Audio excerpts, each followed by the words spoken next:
difference with spinal stability training than other things like yoga or even the gym is we're really integrating the hip hinge to connect your brain to those muscles that just aren't used enough. So in your daily life, you'll use them more naturally because you're just creating these natural body weight movements that are not only strengthening your spine but allowing that hip hinging motion to happen more often and more frequently.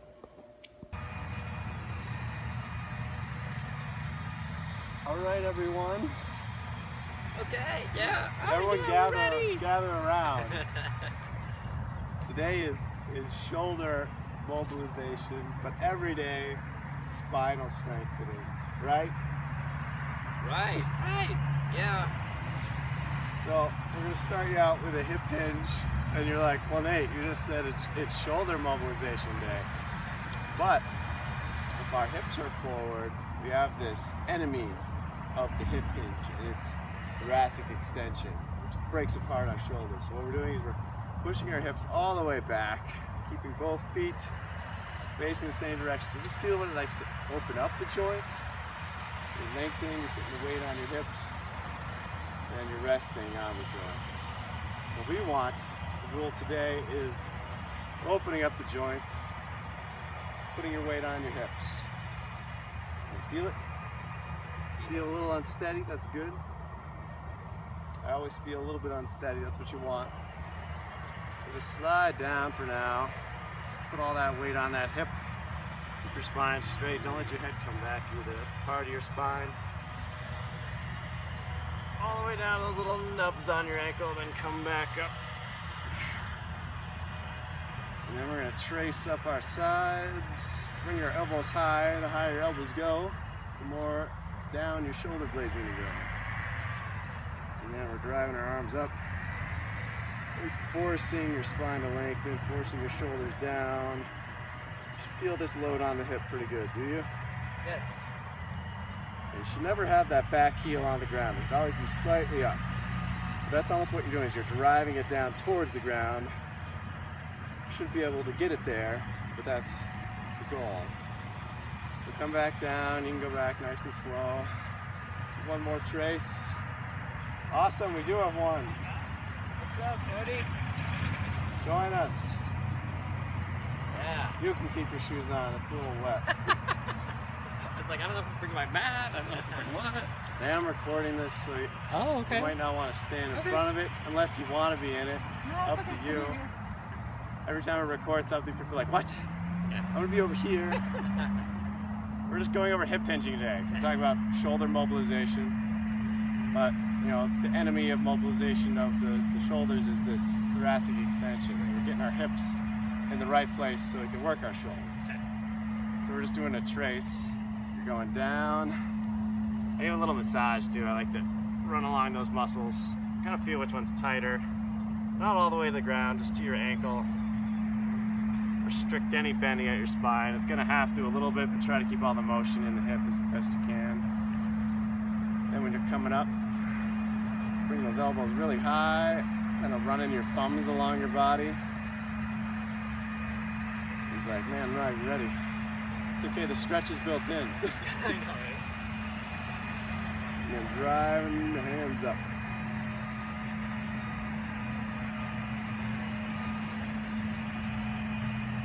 The arms go up, the shoulders go down. Now we did 2 on that side, so we're gonna do 2 on this side. So the rule today is opening up the joints. But I'll try to keep it to 1 rule. You'll probably hear others. So we're opening and just tracing down, going down that leg.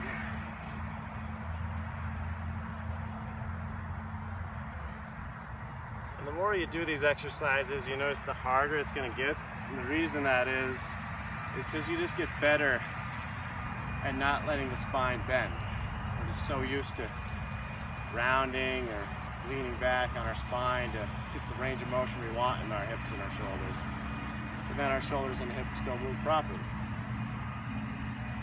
So trace down and go ahead and trace up again. Give me 2, 3 for an overachiever. You go up really lengthen into it. You should feel a lot of tension in your spine. You're opening up all those joints.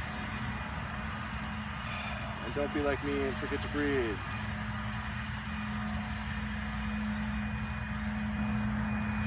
In this stance, you should feel your knee come back behind your ankle. And that should bring tension on your hamstring.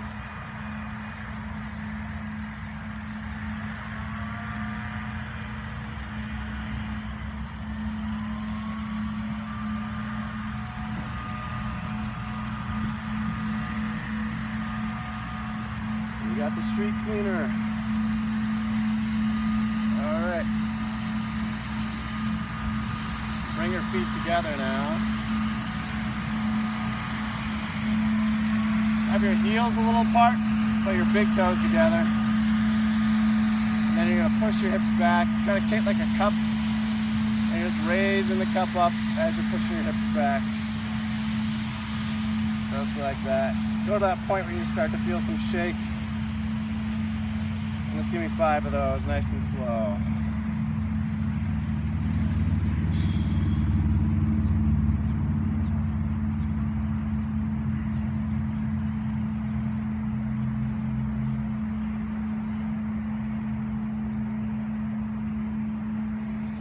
We push our hips back, that's not allowing our spine to extend like it wants to. That way you're keeping it very straight. And you're not going that deep into the hinge, you're just doing just a little bit. Okay. Because when our feet together, the deeper we go, the tendency is to kind of bend from the lower back instead of the hips. Yeah. It's always good to go back, what you just did. Decompress, find it again. Okay, I got the tension.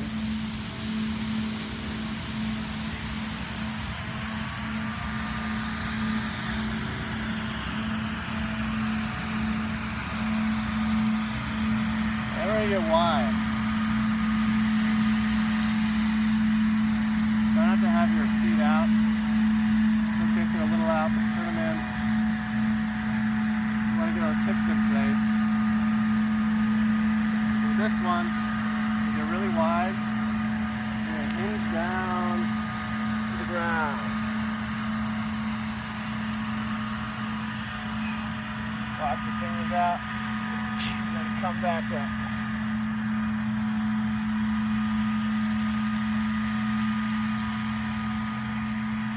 Finally, you get those hips moving. Get your spine really straight.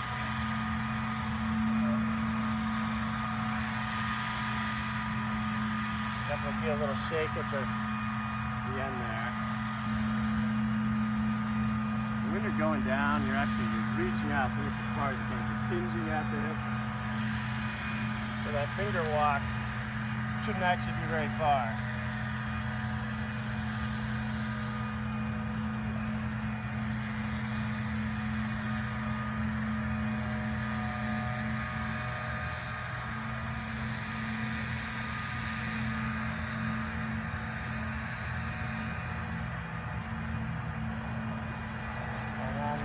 One, try to just use your fingertips, lock yourself out, squeeze your elbows into your side, try to go push up, elbows scraping your sides, and lock yourself back up. That's a really great rotator cuff exercise. They're walking forward, they're walking back. Trying to balance those rotator cuff muscles. Let's do one more of those just for fun. Decompress. Walk out. Try to keep it on the fingertips. It's okay if you can't. In the plank, kind of push up on your toes so your spine is straight. Keep those elbows hugged to your side. I'm going to show you why that is. It's easy to see standing. We do a push-up wide, our shoulders are turned in. When we come here, we kind of lengthen a little bit. That opens up the shoulder girdle. Makes sense. You don't have to do them like that all the time. It's just a different way of doing it. So when you get down again, I'll flip it up. still. You're gonna take one leg, put it in between, and just hinge back. And just stretch there. So into a plank, extend the leg, swing it up in between your hands. Get a little glute activation when you do that. So when we're here, good. You're just gonna come up like we were before, just the woodpecker stance. We're gonna come out here, and now we're gonna raise this way.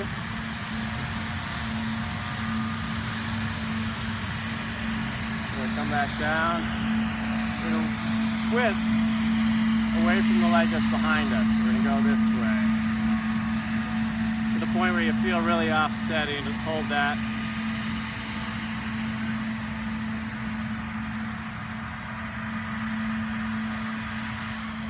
Now you don't have to do this with the band. I'm just gonna show it with the band. It's pretty hard without the band anyways. But this is another rotator cuff exercise called a YTWL. So you're here, you're gonna hinge back as you bring your arms up into a Y shape. Back to the center. T, you can use just your arms, it's fine. Cross your chest, broad. W looks like this. Squeezing in almost like we did the push-up. And the last one's the L. It's a little tricky, so you squeeze your shoulder blades together, externally rotate, and then just bring that straight up overhead, like that. Let's do that one more time. I'll show you without the band. Try to do like a little claw. It makes it a little harder. Opening up like that. You want to work those wrists too. T, your hip should be like on fire right now. W. And the L.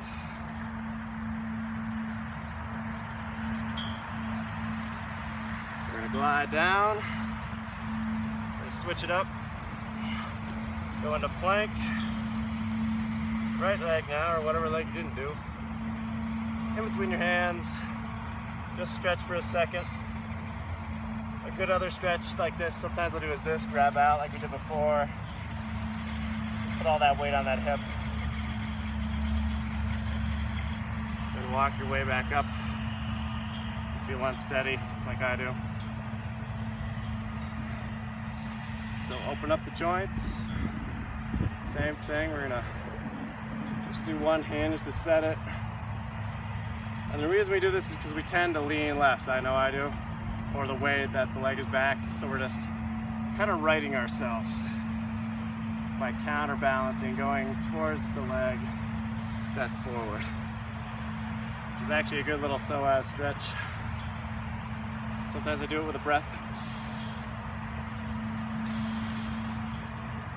Feel like you're gonna fall over, you're doing something right. It's okay to do that because that shows you're really opened up in your joints. So just run through the Y, T, W, and L.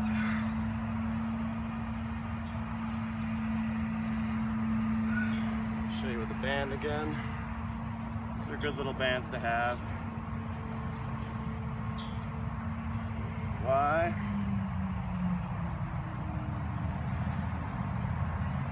T. Make sure you're hinging on that hip, don't forget to do that. W. L.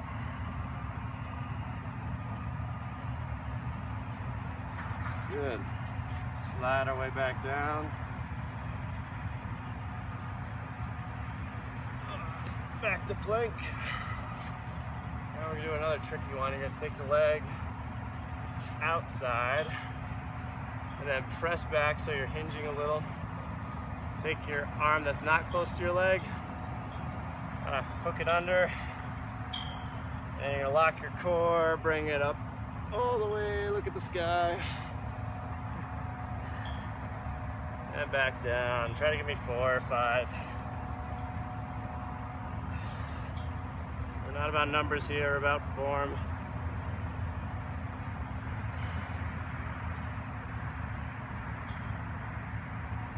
For all these exercises, you should feel your feet kind of grabbing the ground too. That's part of opening up all the joints.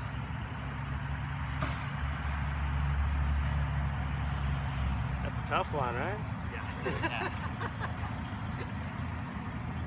And do a couple on the other side, even yourself out.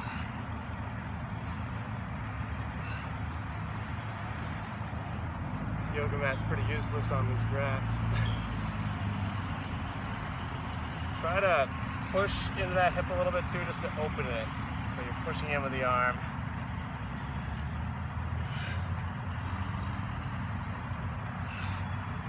Since I'm tighter on this side, I can feel it in my shoulder. I'm gonna do a couple extra. So always pay attention for which side feels tougher. Feel more off balance, that's your weaker side. You wanna strengthen that. So I'm really bad on this side. Doesn't help that I bruised this heel in soccer or frisbee yesterday. Oh, goodness.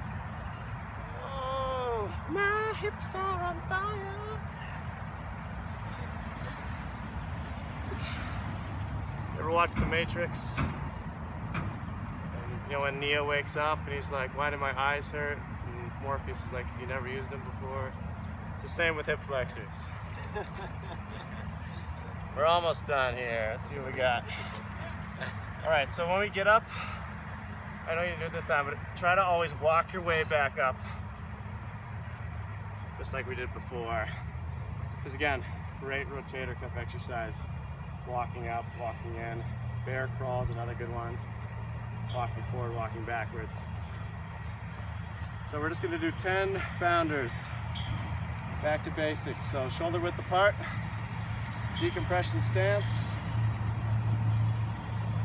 and you're just gonna bring the arms up as you hinge back. And all we're gonna do is, since we're working the shoulders a little more, is when you come back, go wide, keep the hinge, do a little bicep curl. That's 1, 2, go a little deeper every time.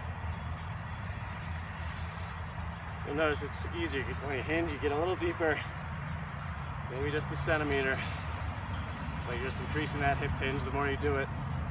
Driving your butt towards the ground. And a lot of this doesn't make sense now, but it will. This stuff will, it actually gets harder is what happens, like we said, because you just learn to use your spine better.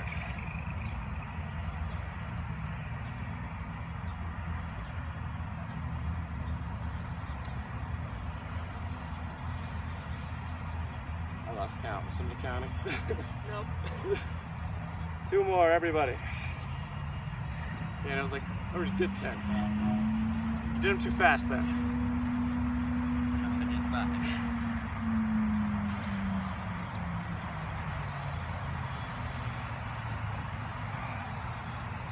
Good.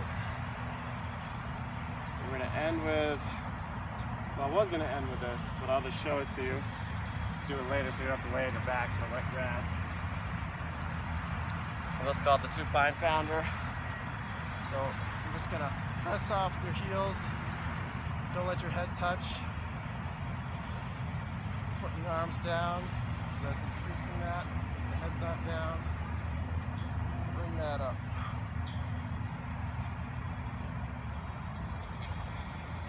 And then hold that 30 seconds, however long you can.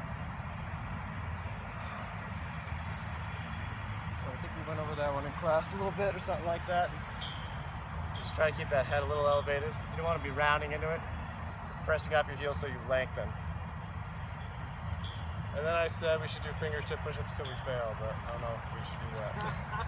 Sounds wonderful. The more we do fingertips, the more we're going to strengthen our wrists. So our hands are pretty, not that they're weak, just they're imbalanced. It's not that our spine is weak, it's just imbalanced. So we're using the weaker things. So we're used to this kind of motion. We're not used to that flexion and grabbing. We just don't use. Same with our arches. We just don't use them enough. So try and work on those. We already did a bunch, so give me a couple. Let's see how many we can get today.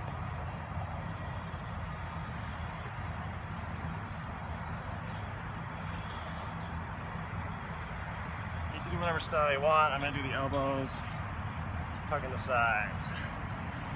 Really pops the chest.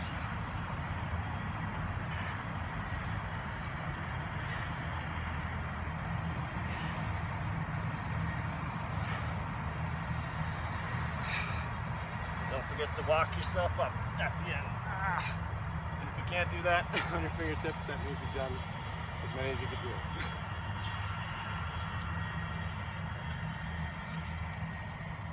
All right, any questions on foam rolling or anything like that?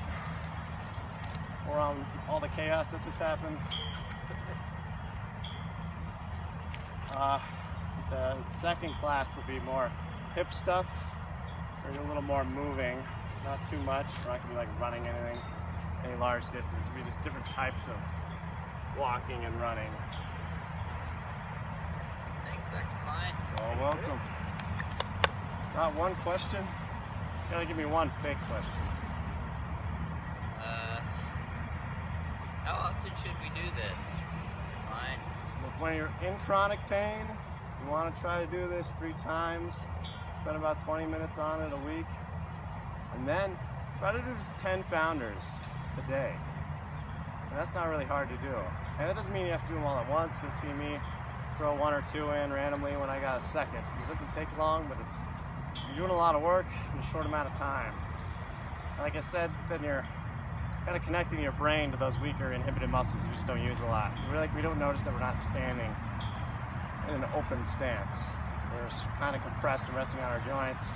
Or some of us extend and we forget about the hips. The hips are the big part.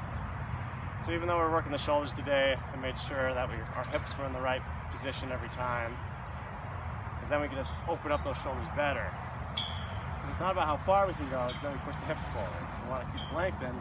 You might have noticed in the YTWL, like, oh, I can only get here, and I'm starting to shake. I just want to do that so I can get all the way open, because that's a better stretch, right? But then we just abuse that, and then we end up looking like that. We're really compressed. We take that spine, we're shoving it down. And then our diaphragm can't breathe right, can't help the lungs, and the hip flexors are unengaged, and that's a lot of pressure on the sacro-iliac joint. So that's just going to help you move better, too. So not only doing 10 founders, but trying to pick up an object with some good posture. Throw a little hip hinge in there, maybe you're just going to pick up something. What if you're healthy and not in chronic pain? How often? Still good to do anyways. There's a lot, I remember How often? this one lady, she had arthritis, a degeneration on her spine, never had any back pain at all. It was like her knee was bothering her. So our spine is good at taking it. And it's good at shifting, that's why it's got all those joints. Because again, like, oh, there's degeneration here, I'm just going to shift over here. I'm just going to twist over here. This is good doing. So the more we lengthen and open that up, you should feel those restrictions you've created throughout your life. So you're pulling them apart. 10 founders a day. When you're first starting to do this, I'd still hit it at least once a week, even if you're not in pain. Alrighty. It's best to go back to the basics. Because if you don't have the decompressive stance right, you're going to mess up this other stuff. You're going to start doing like warrior one, like the yogis do, where you're just doing all extension. You're playing to those upper traps. You're jamming the lower back in. And that's okay once you've got the right stance. Once you've developed some strength. And then you still want to mobilize your spine because you want to be in the circus or something. Sure, go ahead.